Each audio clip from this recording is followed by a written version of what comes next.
feel like that person in that reflection looks like? And I decided that I wanted to look more like how I feel. And, if I wasn't an actress, maybe I wouldn't do it, but I wanted to get back into the business. Jane Fonda. Just saying her name evokes a lifetime of beauty, rebellion, and cinematic brilliance. For those who grew up in the golden era of Hollywood, her face is unforgettable. Eyes that could burn through the screen, a body sculpted in steel, and a presence that refused to be ignored. But behind that iconic silhouette was a woman living with shadows far darker than any role she ever played. She dazzled in Clute, roared in Coming Home, and transformed an entire generation with her workout tapes.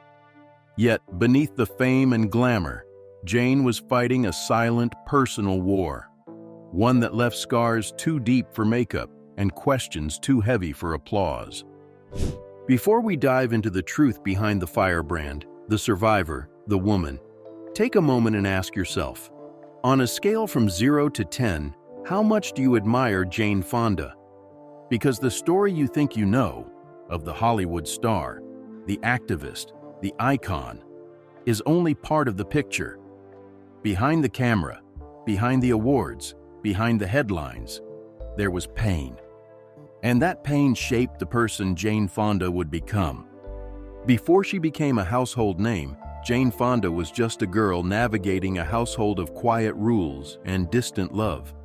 Her father, Henry Fonda, a titan of cinema, was admired by millions. But at home, he was distant, almost unknowable.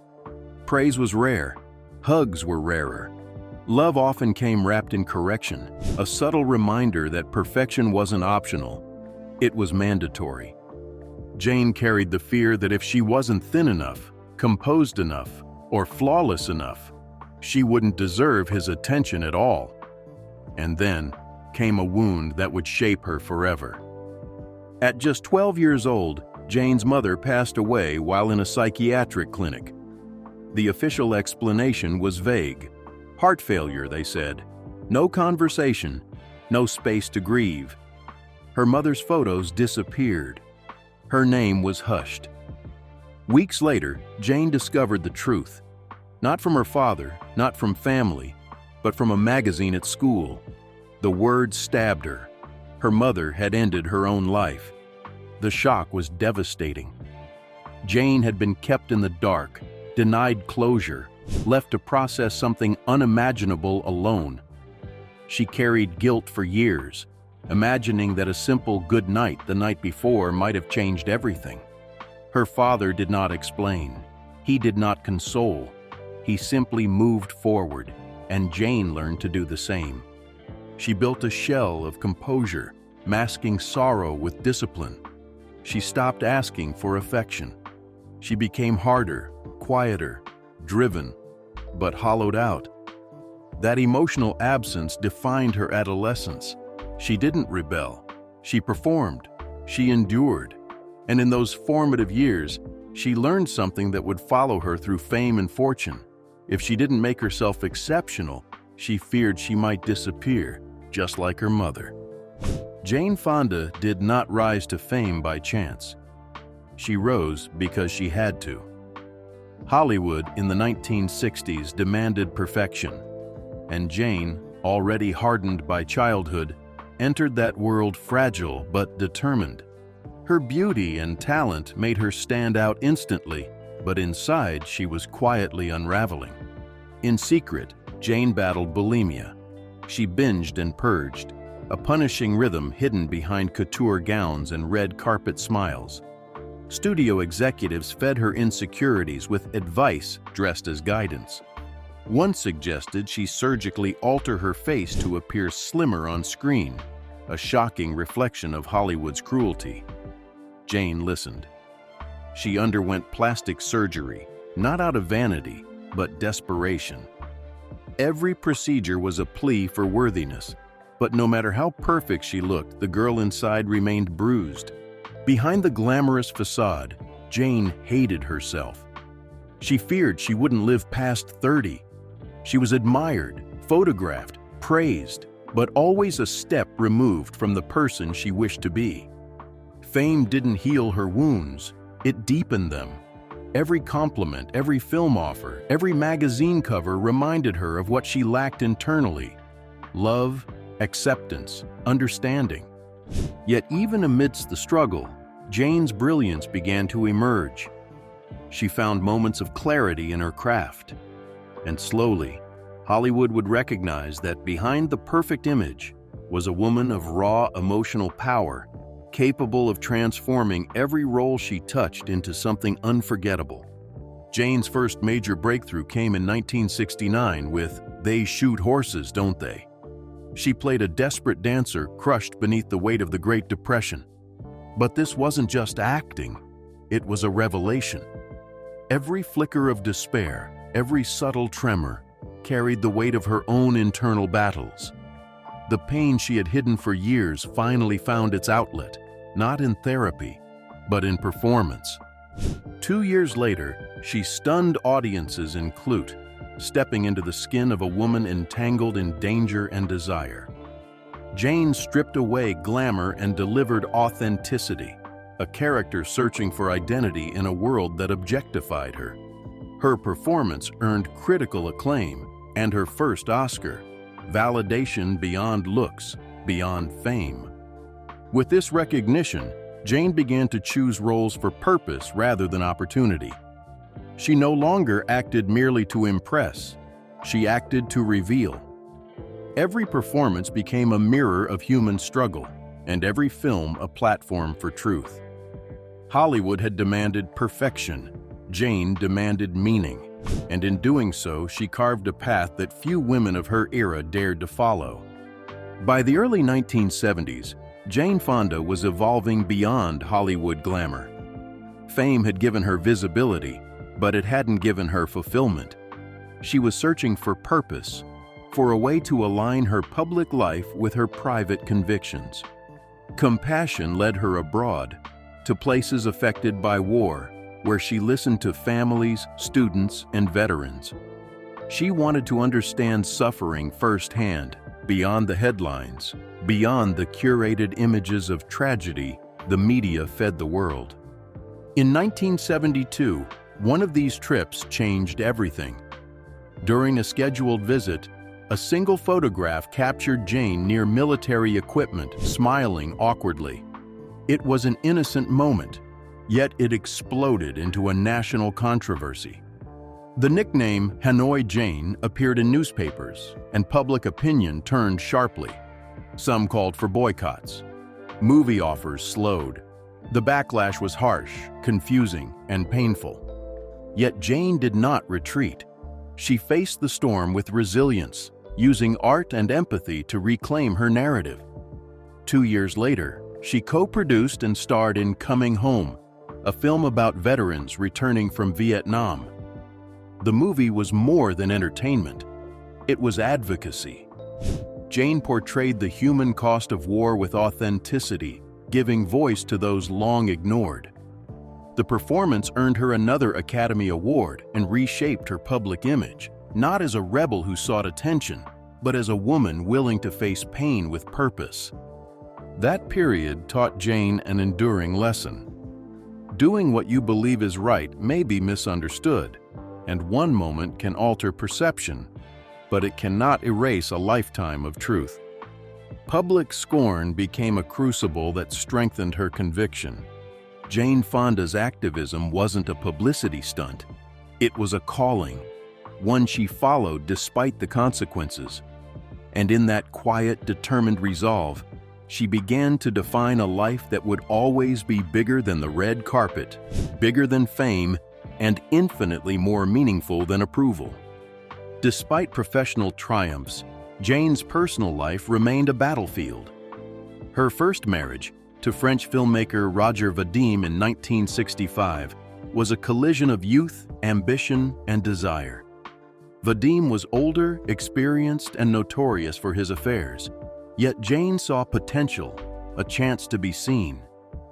Their daughter Vanessa was born in 1968, and Jane stepped into motherhood with hope and trepidation.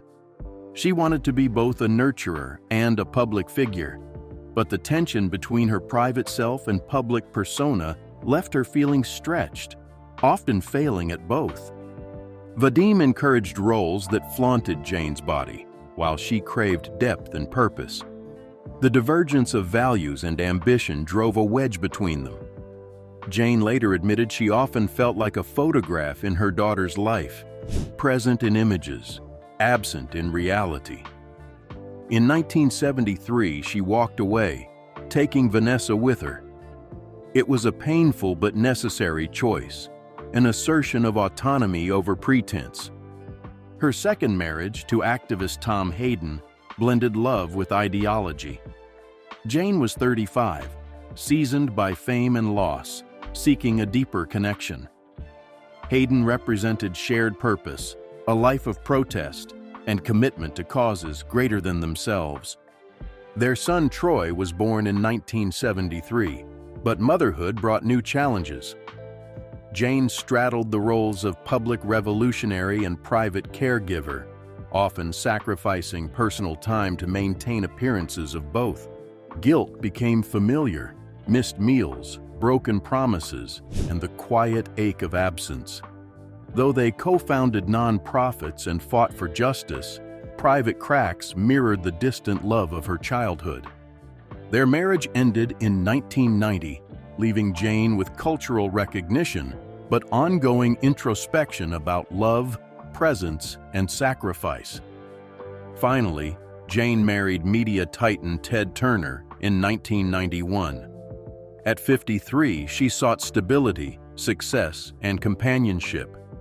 Turner offered wealth, comfort, and influence, but the marriage revealed a subtle emptiness. Though treated kindly, Jane felt invisible, her strong opinions tolerated but rarely invited. When the marriage ended in 2001, it wasn't a dramatic exit, but a reclamation. She left with wealth, yes, but more importantly, sovereignty. For the first time, Jane belonged entirely to herself, a radical act after decades of living for others, whether fathers, husbands, or the public. Despite decades of absence and struggle, Jane nurtured the connections that mattered most, her children. She worked to rebuild relationships with Vanessa and Troy, prioritizing presence over perfection. Conversations replaced absence, tears replaced distance, and forgiveness became a daily practice. She once said she had to apologize with my whole heart, not just for what I got wrong, but for what I chose. A profound moment of closure came with her father. Henry Fonda, distant and emotionally unavailable during her childhood, finally offered an act of grace on the set of On Golden Pond in 1981. In a scene mirroring their real-life fractured relationship, Henry wept, not as an actor, but as a father, finally acknowledging his daughter. 5 months later, he passed away, but not before Jane whispered the words her younger self had longed to hear. "I love you, I forgive you, I hope you forgive me." It was a quiet triumph, a resolution decades in the making. Through reconciliation with her children and closure with her father, Jane demonstrated that triumph isn't always public or visible. It can be private, intimate, and profound. These personal victories, born of patience, humility, and truth, became the foundation of the woman she would continue to be: resilient, self-aware, and deeply human. Even after mastering her personal life, Jane's body tested her resolve. In 2010, at age 72, she was diagnosed with breast cancer. A lumpectomy saved her life, but the emotional impact lingered. Then in 2019, a lesion on her lip revealed skin cancer, a minor treatment with a stark reminder: time was finite. The heaviest blow came in 2022, when Jane was diagnosed with non-Hodgkin's lymphoma at 84. Chemotherapy became a public yet deeply personal struggle. Hospital rooms, IV lines, and long nights alone reminded her that illness doesn't pause for fame or fortune. Beneath her public strength was a quieter truth: vulnerability, frailty, and solitude. Yet Jane endured, embracing the rigors of treatment with discipline and resilience. Daily exercise, a Mediterranean diet, journaling, and meditation were not mere routines. They were acts of survival. Even during chemo, she moved when she could, honoring her body and mind. Illness forced reflection. She confronted regrets, like missed birthdays, rushed goodbyes, and calls left unsaid due to work or activism. But Jane reframed her perspective. Survival wasn't just living, it was living fully, intentionally, and without the shadows of regret. Even in remission, she faced aging honestly, embracing the reality of her changing body and mind. For a woman who once redefined strength, accepting vulnerability became her most challenging role. At 87, Jane Fonda lives on her own terms. Her Los Angeles home, once a whirlwind of cameras, press, and glittering galas, is now a sanctuary of quiet reflection. The walls are lined with books she's cherished for decades. Outside, gardens bloom in careful, deliberate patterns, a reminder that growth can be nurtured and patience rewarded. There is stillness here, the kind that allows a person to hear themselves think, feel, and simply exist. Romance no longer dictates her life. Since ending her relationship with Richard Perry in 2017, Jane has embraced solitude not as loneliness, but as liberation. For the first time, she belongs entirely to herself. Her days are structured around what brings meaning: exercise, meditation, advocacy, and connection with those she loves. Her financial legacy, estimated at over $200 million, is remarkable. Yet it's what she's done with it that defines her. From her Beverly Hills estate to eclectic cars ranging from vintage Cadillacs to unique Volkswagens, her possessions reflect a life fully lived, not indulgence. Through the Jane Fonda Foundation and countless advocacy efforts, she has poured millions into causes she believes in: climate change, women's rights, youth empowerment, turning privilege into purpose. Even at 87, she remains engaged, planning initiatives and using her voice to champion the voiceless. Jane's cultural impact goes far beyond Hollywood. She is celebrated not merely for her looks, her awards, or her fame, but for her courage to confront pain, to take risks, and to use her influence responsibly. Her life demonstrates that resilience is not just surviving adversity, but using it to create meaningful change. Jane Fonda's story is a masterclass in endurance, self-discovery, and the pursuit of truth, showing that legacy is measured not in accolades, but in the lives touched and the barriers broken. Jane Fonda's journey is more than a tale of celebrity. It's a testament to human resilience. Her life spans heartbreak, public scrutiny, illness, and personal reinvention, yet she remains unbroken. From the quiet anguish of a childhood marked by loss to the pressures of Hollywood and the challenges of motherhood, she faced every chapter with determination and honesty. Her health battles, including breast cancer, skin cancer, and non-Hodgkin's lymphoma, reveal the courage it takes to confront mortality. She endured chemo, treatment, and the isolating nights of recovery with dignity, teaching that strength isn't defined by outward perfection, but by how one meets life's hardest moments. Jane's story also reminds us that reconciliation, whether with family, with one's past, or with oneself, is possible even decades later. Beyond her personal battles, Jane has shown the transformative power of purpose. Whether in activism, mentorship, or philanthropy, she has dedicated herself to causes larger than herself, proving that a life of impact comes not from fame, but from using one's platform to uplift others. Her story invites reflection. How do we confront our own struggles? How do we reconcile with those we love? How do we live intentionally and leave a meaningful legacy?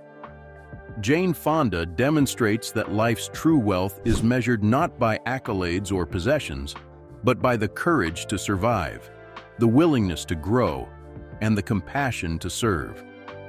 After hearing Jane Fonda's journey, what resonates with you most? Drop your thoughts in the comments. Like this video if her story moved you, and subscribe for more stories of Hollywood's most resilient icons. In the end, Jane Fonda teaches us something far beyond fame. Real strength is in rising again, with grace, truth, and unwavering purpose, no matter the storms life brings.